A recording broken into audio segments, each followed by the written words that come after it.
পৃথিবী আমার আসল ঠিকানা নয়, মরণ একদিন মুছে দিবে সকল রঙিন পরিচয়, ঠিক কিনা?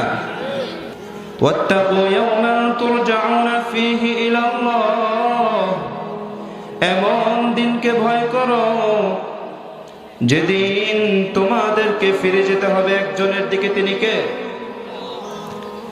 এই পৃথিবীতে এসেছো, সম্পদ কামাই করেছো, নেম হয়েছে, ফেম হয়েছে, বিশাল বড় দালানের মালিক হয়েছো, অনেক সম্পদ অর্জন করেছো, সেলিব্রিটি হয়ে গিয়েছো, কিন্তু এগুলো থাকবে? পৃথিবী আমার আসল ঠিকানা নয়, মরণ একদিন মুছে দিবে সকল রঙিন পরিচয়, ঠিক কিনা? পৃথিবীতে অনেক বড় বড় ধনী ব্যক্তি এসেছিল, কেউ থাকতে পেরেছে?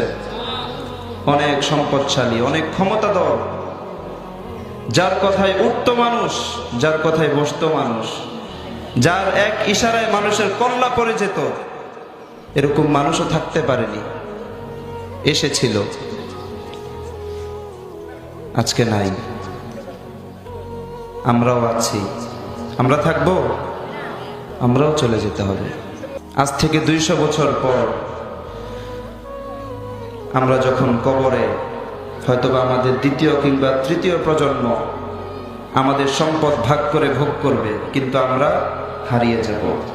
আপনার দাদার নাম বলতে পারবেন? এখানে কেউ আছেন দাদার নাম? একজন? আর কেউ? 2 জন? আর 3 জন মাত্র। এতগুলো মানুষ, মাত্র 3 জন তার দাদার নাম মনে রাখছে।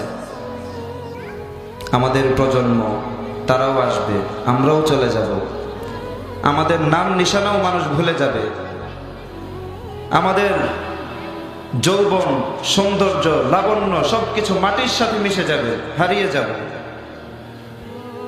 পরে থাকবে আমাদের সম্পদ, সাথে যাবে আমাদের কর্মফল, কি করেছে এই পৃথিবীতে, ঠিক কিনা?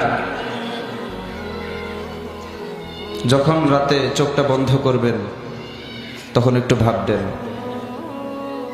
এই পৃথিবীতে আসছিলাম, ছোট ছিলাম, কথা বলতে পারতাম না, বসতে পারতাম না, একটা সময় আল্লাহ তাআলা বসার সুযোগ দিলেন, বসার শক্তি দিলেন, বসলাম। দাঁড়াতে পারি না, দাঁড়াতে গেলে পড়ে যাই, কিছুদিন পরে দাঁড়াতে পারি। হাঁটতে পারি না, হাঁটতে গেলে পড়ে যাই, হাঁটুতে শক্তি পাই না। আস্তে আস্তে বড় হলাম, যৌবন, এরপরে বিবাহিত, সিঙ্গেল থেকে ডবল হয়ে গেলাম। আল্লাহ রাব্বুল আলামিন একটা মেয়ে দিল, মেয়েটার বিবাহ হলো, মেয়ের ঘরে বাচ্চা হলো, আমি এখন নানা হয়ে গেলাম।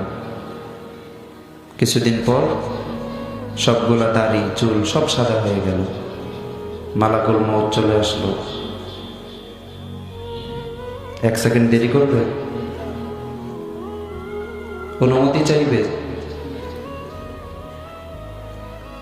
মালাকুল মউত আসবে, আল্লাহ তাআলার হুকুমে ধরবে আর নিয়ে চলে যাবে, 1 সেকেন্ড সময় দিবে না।